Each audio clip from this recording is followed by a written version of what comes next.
It's Christmas party time. If you're organising one, ask yourself this question.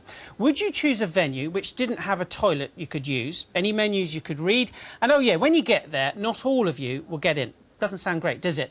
But that's exactly what is happening. Tonight, we're asking, after 20 years of disability discrimination law, just how much has actually changed. Nikki Fox has been finding out.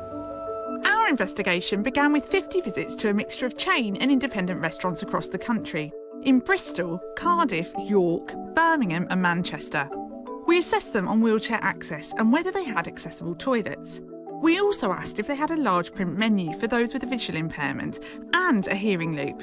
This helps reduce unwanted background noise and helps hearing aid users hear someone much more clearly. Our first stop was Manchester, and both myself and a member of the Watchdog team were rigged with secret cameras. Our cover story was simple. We were organising a Christmas party for people with a range of disabilities. So we're on our way. We're going to make 10 visits today, 10 different venues. We're going to see what they're like for access, but not just for people in wheelchairs or scooters like me, for people with visual impairments and hearing impairments. As soon as we started our undercover visits, it became immediately apparent that wheelchair access was poor. I couldn't get into 2 restaurants because they didn't have a ramp. And when they did have one, the staff weren't exactly prepared. It's good for me because it's the first time I've used it, so well, there you go. The staff at this big chain took several attempts to fit their ramp. Installed correctly, the 2 sections should be locked together, but just before I go over it, one staff member moves it and they separate. Building a ramp. And the disappointments kept coming. Despite having a state-of-the-art chairlift, the staff here couldn't get it working. I don't think this is going to come down today. And it went from bad to worse when we assessed facilities for people with other disabilities. Just one restaurant was able to provide a large print menu. There was a glimmer of hope with hearing loops. One restaurant out of 10 claimed to have one, but when they investigated further, they couldn't actually find it. I'm not sure if actually got one at this restaurant. Right, OK. I showed my findings to Chris Fry, a lawyer who specialises in disability rights. He's won a number of cases against restaurants. Whether it's a lift that's out of order or whether staff haven't been trained how to use it, it's all part of the picture. It's a failure to make a reasonable adjustment. So there would be a breach of the Equality Act, be little defence to it just to say, well, we've got one. And the customer with a disability would have a case? Yes. Now, we're quite flexible about where we throw our Watchdog Christmas party, so we travelled further afield to see if our options for accessible venues were any better. Helping us go undercover were Tom, a wheelchair user, and Mohammed and his guide dog, Solo. Disabled toilets were totally unusable in some restaurants. This one in Bristol doubled up as a storeroom, the clutter covering the floor. However, it was the disabled toilets at this large chain in Cardiff that really shocked our undercover team carrying out the visit. It doubles up as something else.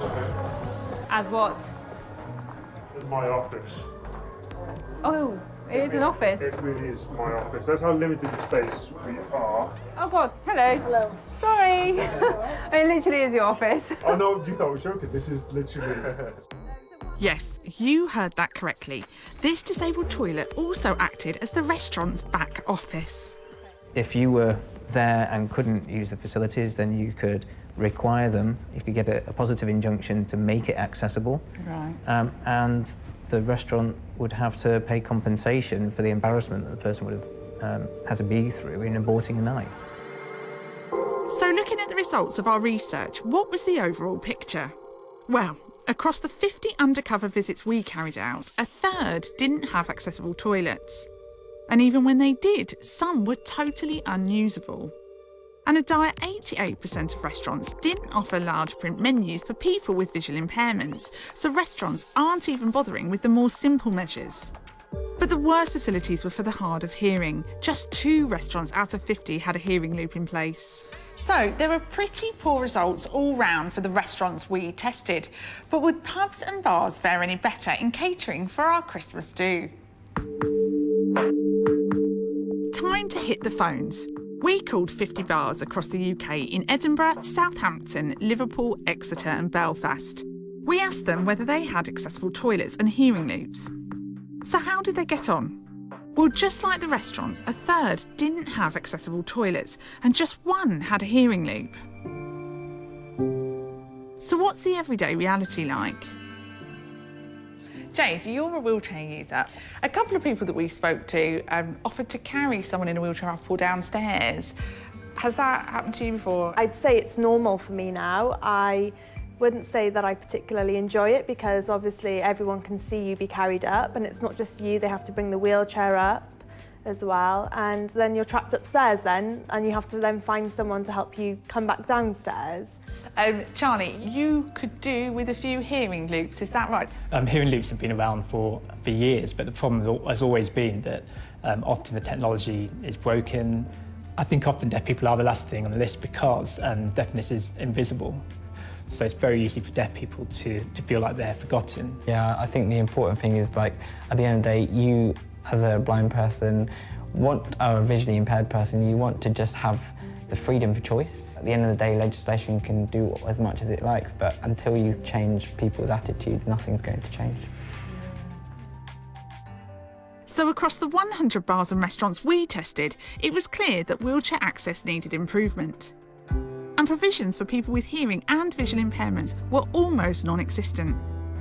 Just like everybody else, disabled people want to party, to be able to get through the front door and have a drink with their mates, to hear what everyone else is saying, and to be able to pick their own food off a menu.